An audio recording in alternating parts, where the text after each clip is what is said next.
नमस्कार, आप देख रहे हैं न्यूज 18। मैं हूं आपके साथ मेनका चौधरी और बड़ी खबर और अच्छी खबर भारत के लिए ओलंपिक के मैदान से। ओलंपिक्स में एक और मेडल पक्का हो गया है। कुश्ती के फाइनल में पहुंच गई है विनेश फोगाट। विनेश फोगाट का ओलंपिक में मेडल पक्का है। 50 किलोग्राम भार वर्ग में फाइनल में पहुंची है। क्यूबा की रेसलर को उन्होंने 5-0 से मात दी। ओलंपिक्स के फाइनल में पहुंचने वाली पहली महिला, भारतीय महिला कल फाइनल खेलेंगी विनेश फोगाट। तो कुश्ती के फाइनल में कल मुकाबला होना है विनेश फोगाट का। आज उन्होंने 50 किलोग्राम भार वर्ग में अपने प्रतिद्वंदी को 5-0 से हराकर फाइनल में एंट्री ली है। क्यूबा के रेसलर को 5-0 से पटखनी दी है विनेश फोगाट ने। तो भारत के लिए एक और अच्छी खबर। आज का दिन भारत के लिए उम्मीदों वाला दिन ओलंपिक्स के मैदान से, जहां पर एक तरफ नीरज चोपड़ा उम्मीद बनाए हुए हैं, गोल्ड मेडल की तरफ तेजी से बढ़ रहे हैं, तो दूसरी तरफ विनेश फोगाट जो अब फाइनल में पहुंच चुकी है। तो कुश्ती के फाइनल में पहुंच गई है विनेश फोगाट।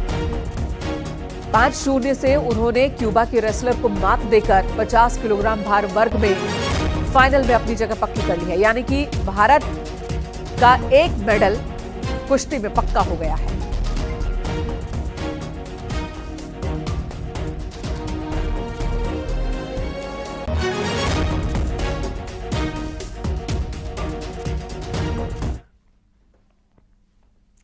उधर हॉकी की बात की जाए तो स्थिति बहुत ही रोमांचक बन गई है। ओलंपिक्स में भारत का हॉकी मैच जारी है। जर्मनी के साथ भारत का मुकाबला है। अभी एक अंक की बराबरी पर यह मुकाबला है। तो जर्मनी के साथ भारत हॉकी में एक अंक के बराबरी पर इस वक्त है। मुकाबला बहुत ही रोचक हो चुका है। ऑस्ट्रेलिया को भारतीय हॉकी टीम ने जिस तरह से मात दी और फिर आगे अपनी जर्नी को जारी रखा, तो इस हॉकी टीम से बहुत उम्मीदें हैं। आज जर्मनी के साथ भारत का मुकाबला इस वक्त चल रहा है। एक अंक की बराबरी पर है। पहला गोल भारत ने ही दागा था, लेकिन उसके बाद जर्मनी ने बराबरी कर ली है। अभी मैच चल रहा है।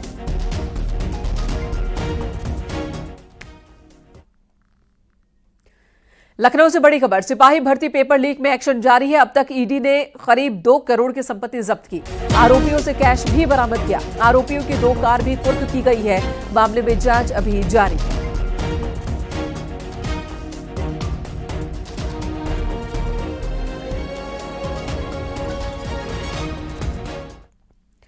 इधर सीएम योगी आदित्यनाथ आज अयोध्या के दौरे पर थे। अयोध्या में ही रात्रि विश्राम कर रहे हैं। सीएम योगी ने आज अयोध्या मंडल के विकास कार्यों और कानून व्यवस्था का जायजा लिया।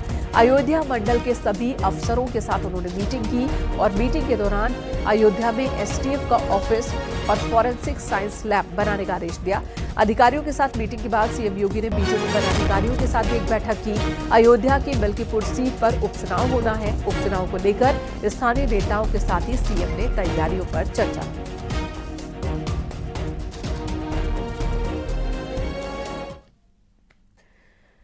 2 दिन के दौरे पर अयोध्या पहुंचे सीएम योगी आदित्यनाथ ने सबसे पहले हनुमानगढ़ी पहुंचकर बजरंग बली के दर्शन पूजन किए। बजरंग बली का आशीर्वाद लिया।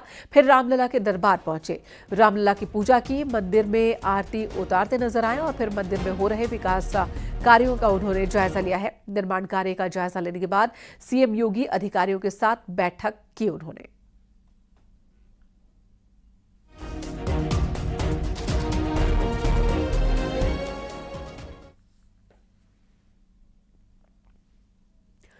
कल सुबह मुख्यमंत्री योगी आदित्यनाथ अयोध्या में ब्रह्मलीन महंत परमहंस रामचंद्र दास की मूर्ति की स्थापना करेंगे। इस कार्यक्रम में हिस्सा लेंगे। इसी के बीच सीएम योगी के दादा गुरु महंत अवैधनाथ जी के साथ ही परमहंस रामचंद्र दास जी की कुछ दुर्लभ तस्वीरें भी सामने आई हैं। दरअसल महंत परमहंस दास राम मंदिर आंदोलन के सूत्रधार थे। 1949 से लेकर 1990 तक कई बार महंत रामचंद्र परमहंस दास के नेतृत्व में राम मंदिर के लिए आंदोलन हुआ।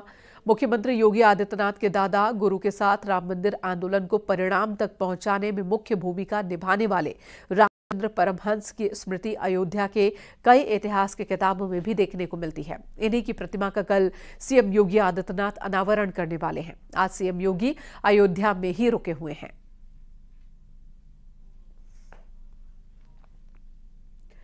अयोध्या में समाजवादी पार्टी के बागी विधायक अभय सिंह सीएम योगी आदित्यनाथ से मुलाकात करने पहुंचे। वहीं मीडिया से बातचीत के दौरान अभय सिंह ने डीएनए टेस्ट की मांग को लेकर एसपी नेताओं पर निशाना साधा। आ रहा होगा, इसलिए उसको ट्रीटमेंट के लिए वहां लखनऊ भेजा गया, जो डॉक्टर ने टीम ने भेजा। डीएनए टेस्ट की मांग कर रहे हैं। डीएनए टेस्ट की मांग करने वाले महिला विरोधी हैं।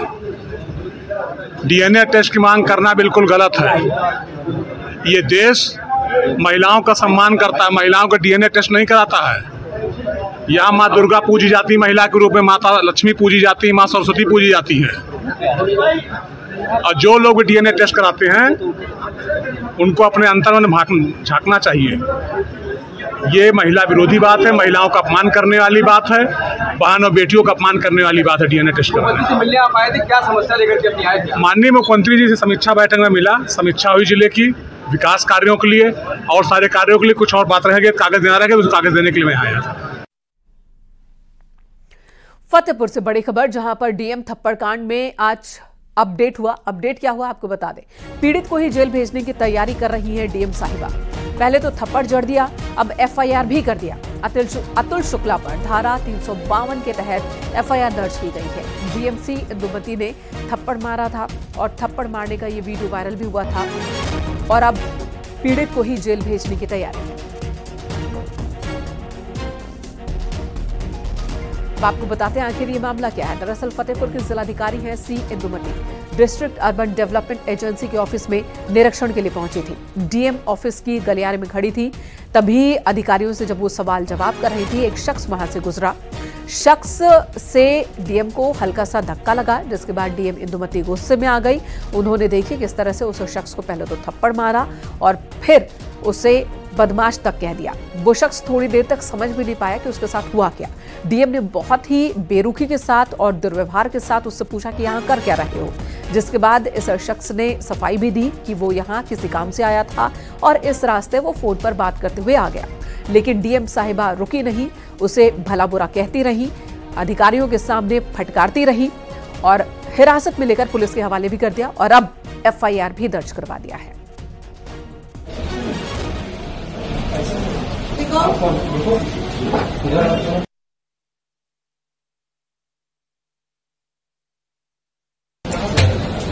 खड़ी हो, क्या दिमाग है? एक महिला खड़ी है और तुमको धक्का मुक्की करके तुम आगे बढ़ रहे हो। कौन है तू? कौन है तू? क्या काम से आए थे? कुछ भी और कोई और बस क्या काम है तुम्हारा? काम अगर बढ़ा है तो यहाँ पीछे क्या कर रहे हो? कौन बात करते हैं यहाँ पीछे क्या कर रहे हो? वहाँ कोई स्पेस नहीं है तुमको? बिठा इनको, बैठो बदमाश। उधर वाराणसी में जर्जर मकान गिरने से एक महिला की मौत हो गई, 8 लोग जख्मी हो गए। कांग्रेस के प्रदेश अध्यक्ष अजय राय ने घायलों से मुलाकात की, उनका हालचाल जाना, साथ ही हादसे को लेकर बीजेपी सरकार पर निशाना साधा। अजय राय ने कहा कि विश्वनाथ कॉरिडोर बनने से आसपास के मकान कमजोर हो गए हैं।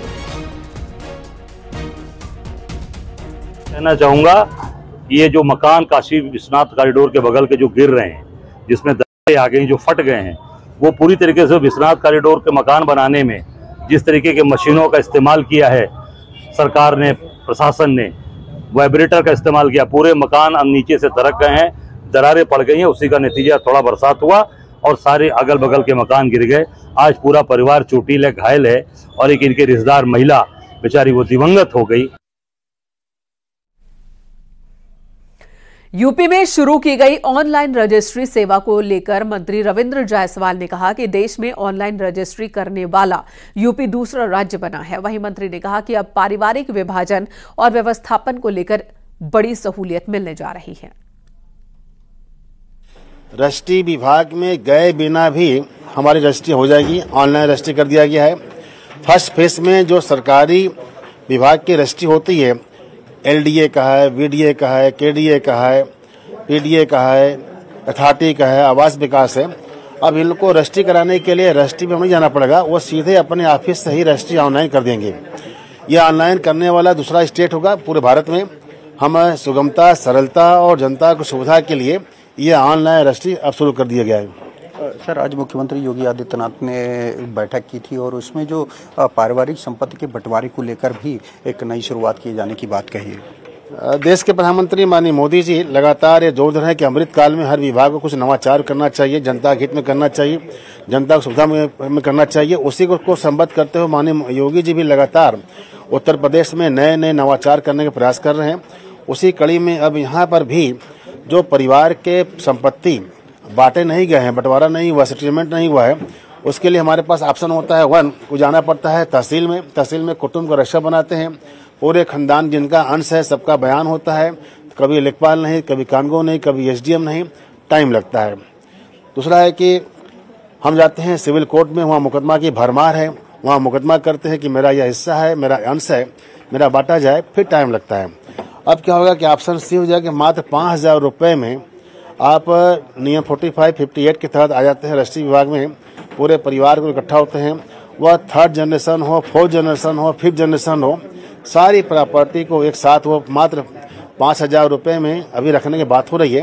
अगर हो जाता है तो 5,000 रुपये में सारी प्रॉपर्टी निश्चित तक के लोगों का नाम चढ़ जाएगा, वो अपने अपने उसका मालिक बन जाता है, वो उसका अपना यूज करता है।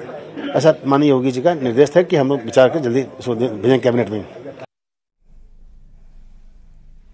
इधर समाजवादी पार्टी के राज्यसभा सांसद प्रोफेसर रामगोपाल यादव ने संसद में रील्स का मुद्दा उठाया। सपा सांसद ने कहा कि अनुमानों के मुताबिक हमारे युवा हर रोज औसतन 3 घंटे इंस्टाग्राम पर रील्स देखने, भद्दे सीरियल्स और भद्दे प्रोग्राम देखने में बिता रहे हैं। is lost, everything is lost. मैं बहुत चिंता भी है और अफसोस भी है कि इस धीरे धीरे हम ऐसी स्थिति में पहुंच गए हैं कि कुछ चैनल्स भी और कुछ में चलने वाले प्रोग्राम्स निरंतर वल्गैरिटी और वॉयलेंस को बढ़ावा दे रहे हैं समाज में। स्पेशली मैं नाम लेना चाहूँगा इंस्टाग्राम रील प्ले का।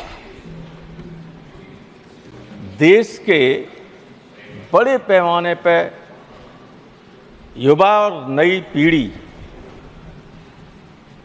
एक अनुमान के अनुसार से लगभग 3 घंटा अपना बर्बाद करते हैं उन सीरियल्स को और बहुत ही भद्दे और अश्लील किस्म के प्रचार को देखने के लिए। न्यूडिटी और एल्कोहलिज्म बढ़ जाता है तो कई सभ्यताएं इससे नष्ट हो गई और वो स्थिति हम देख रहे हैं कि बढ़ती चली जा रही है। विनेश फोगाट को सीएम योगी आदित्यनाथ ने बधाई दी। ओलंपिक्स के फाइनल में पहुंचने पर यह बधाई दी है। एक्स पर पोस्ट कर सीएम योगी ने बधाई दी। सीएम योगी ने लिखा, पेरिस ओलंपिक्स 2024 के वुमेन्स फ्री स्टाइल 50 केजी कुश्ती प्रतिस्पर्धा के सेमीफाइनल में ऐतिहासिक विजय पताका फहराकर फाइनल में अपना स्थान सुनिश्चित करने वाली सुप्रसिद्ध भारतीय महिला पहलवान विनेश फोगाट जी को हार्दिक बधाई। अविराम विजय का ये स्वर्णिम अभियान अनवरत चलता रहे, यही कामना है। तो ये संदेश सीएम योगी आदित्यनाथ की ओर से विनेश फोगाट के लिए।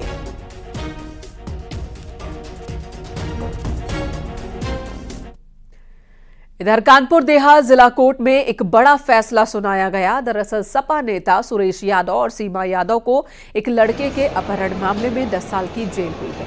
साल 2003 में सपा नेता सुरेश यादव ने सीमा यादव के साथ मिलकर इस वारदात को अंजाम दिया था। 6 साल तक चले कानूनी दांवपेच के बाद आज फैसला आया। देखिए, घटना दिसंबर 2003 की प्रेज्यूम्ड की जा रही है और दिसंबर 2003 की घटना में आज जाकर हमको इतने वर्षों बाद, यानी लगभग 21 वर्षों बाद आज एक बूढ़ी माँ को न्याय मिला है।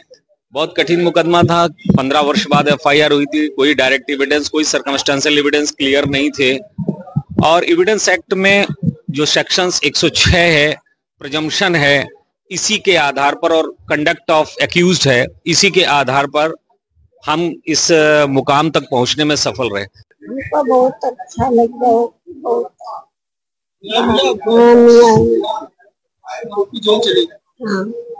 क्या कहेंगे, किस तरीके से घटना हुई थी? ले गए वो काम मार के डालें बेटा ये काम तो बता नहीं। महोबा में समाजवादी पार्टी के जिला सचिव जलील खान से 3 लाख की ठगी हुई। नेता ने कार सवार बदमाशों पर 2.5 किलो सोना देने के एवज में 3 लाख रुपए की ठगी का आरोप लगाया है। मामला मिल्कीपुरा मोहल्ले का है। सपा नेता ने एसपी से शिकायत की और कार्रवाई की मांग की है। जब ये ले गया तो फिर इसने 31 तारीख को पुनः फोन किया हमारे पास कि हम आ रहे हैं कल 1 तारीख को सुबह।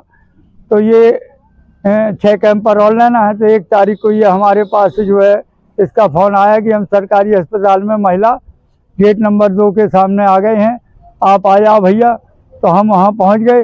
तो इसने जो है ये बहन इसकी थी और इसका भांजा था, रोने लगा पैर पकड़ के। तो हमको कुछ दयाबंदी भी आई। अस्पताल में हमसे कहने लगा भैया गहने रख लेना आप, और 3 लाख रुपया जब हम आएंगे बेच खींच के आपका दे देंगे और आपका और ज्यादा दे देंगे, आपको 1.5 हो जाएगा, दूना हो जाएगा। हाथरस में झोला छाप डॉक्टर पर शादी का झांसा देकर शारीरिक शोषण का आरोप है। लड़की का कहना है कि झोला छाप डॉक्टर ने 8 साल तक शारीरिक शोषण किया, 10 बार उसका गर्भपात भी करवाया। पीड़िता से आरोपी ने 8 लाख रुपए और 35 ग्राम सोने के गहने भी लिए। लड़की ने आरोपी के खिलाफ केस दर्ज कराया है।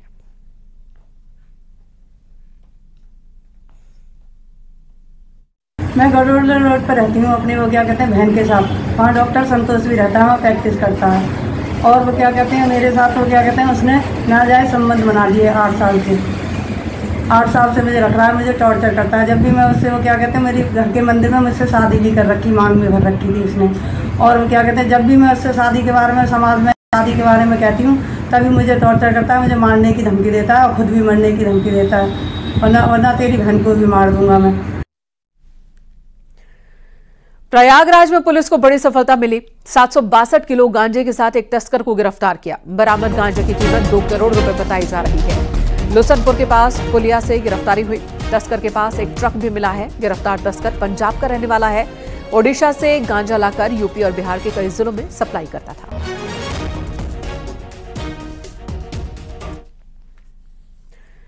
पीलीभीत में बीच बाजार चाकूबाजी से हड़कंप मच गया। शराब के नशे में कहासुनी के बाद अधिकारी पर चाकू से हमला कर दिया एक शख्स ने और फरार हो गया। घायल को जिला अस्पताल में भर्ती करवाया गया। मामला थाना न्यूरिया क्षेत्र का है। पुलिस आरोपी की तलाश में जुटी है। ये अभी जो घायल अवस्था में है इनका नाम अक्षर हुसैन है, लगभग उम्र 47 साल है। पिताजी का नाम अकबर हुसैन है और ये बता रहे हैं लोग कि मारपीट का केस था। तो अभी मेरे पास आए, मैंने उनको देखा, इनको फर्स्ट एड देके मैंने इनको रेफ़र किया है जिला अस्पताल पीलीभीत के लिए। बाकी का मैंने मेडिकल कर लिया है यहाँ पर जो भी चोटें हैं, और इन्वेस्टिगेशन करके इनकी वो सप्लीमेंट्री रिपोर्ट बनाई जाएगी। अल्ट्रासाउंड मैंने एडवाइस किया है। इधर बागपत पुलिस ने कार और ट्रक का ECM चोरी करने वाले गैंग का पर्दाफाश किया है। 5 चोरों को गिरफ्तार किया और उनके पास से 67 ECM बरामद किया गया। इसकी कीमत 40 लाख रुपए बताई जा रही है। पकड़ा गया गैंग दिल्ली NCR के कई जिलों में एक्टिव था, जो घर के बाहर खड़ी कार और ट्रक से ECM निकालकर दिल्ली की मायापुरी और दूसरे बाजारों में बेचा करते थे। है वो इन लोगों से एग्रीगेट करता था, सारी चीज़ें खरीद लेता था और फिर आगे जो भी इसके कस्टमर होते थे ऑन डिमांड उनको सप्लाई करता था। ये जो भी दाम मिलता था इनको उसमें बरामद करते थे। और इन्होंने जो पूछताछ में बताया है, जो मॉडस ऑपरेंडी यही था कि जो भी अंधेरे में कहीं गाड़ी खड़ी है, कहीं अज्ञात में कहीं गाड़ी खड़ी है, उसको ये टारगेट करते थे, निकल जाते थे और जो भी गाड़ी खड़ी होती थी उसको ये चुरा लेते थे। और पूछताछ में ये भी बताया है कि आसपास के जो जनपद हैं, चाहे मेरठ हो, गाज़ियाबाद हो, दिल्ली हो, सोनीपत हो, पानीपत हो, वहाँ पे इन्होंने घटनाएं की हैं।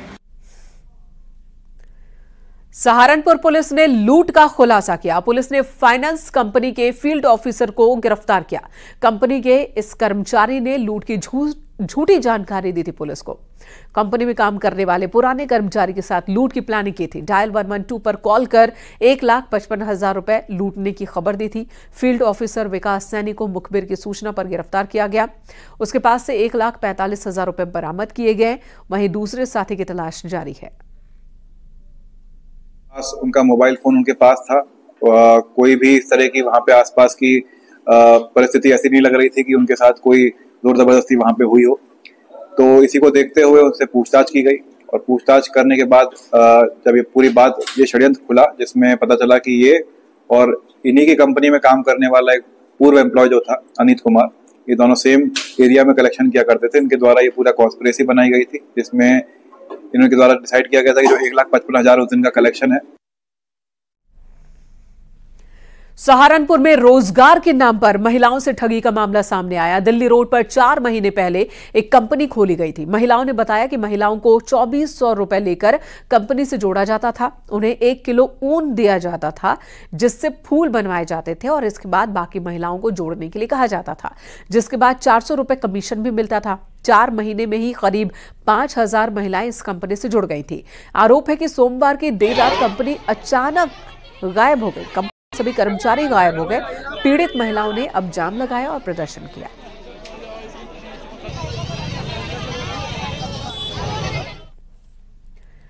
अयोध्या में सीएम योगी रात में निरीक्षण पर निकले हैं। मंदिर के निर्माण कार्यों का जायजा ले रहे हैं सीएम योगी आदित्यनाथ। सीएम योगी घाटों पर जाकर इलेक्ट्रिक बोट का भी जायजा लिया। मुख्यमंत्री योगी आदित्यनाथ जो कि अयोध्या पहुंचे हैं 2 दिन के दौरे पर, आज लंबी बैठकों का दौर चला। पहले राम मंदिर में भी निर्माण कार्यों का उन्होंने जायजा लिया, वहीं राम गमन पथ का उद्घाटन किया, उस कार्यक्रम में शिरकत किया। तो अब देखिए घाटों पर कितना काम हो रहा है, किस तरह से काम हो रहा है, उसका जायजा लेते हुए इन तस्वीरों में दिख रहे हैं। इलेक्ट्रिक बोट का जायजा भी लिया सीएम योगी ने। मंदिर के अंदर के निर्माण कार्यों के साथ साथ घाटों पर चल रहे काम का भी जायजा लिया। बाकायदा अधिकारियों से मैप के जरिए समझ रहे हैं कि किस किस इलाके में किस तरह से काम चल रहा है। जो डीपीआर तैयार किया गया था उसी के हिसाब से काम हो रहा है या नहीं।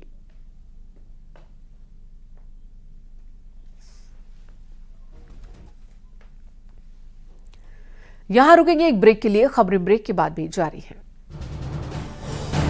आप देख रहे हैं न्यूज़ 18 उत्तर प्रदेश उत्तराखंड।